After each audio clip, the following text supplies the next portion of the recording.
Sexy versus losyang na asawa.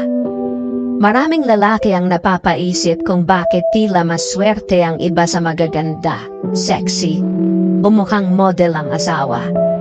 Pero alam mo, sabi nga nila, ang kapalaran ay hindi basta inuukit. Napupunta lang daw sa atin kung ano ang nararapat at kung ano ang kaya nating alagaan. Kaya sa halip na mainggit o maghangad ng sobra, tanungin mo muna ang sarili mo, kaya mo bang ibigay ang inaasahan mo sa iba? Kung hindi mo gusto ang itsura ng asawa mo, baka hindi ito dahil sa kakulangan niya kundi sa kakulangan mo sa pag-aalaga. Pangit ba siya? Bilhan mo ng makeup. Maitim ba ang kutis niya? Bigyan mo ng skincare. Medyo tumaba?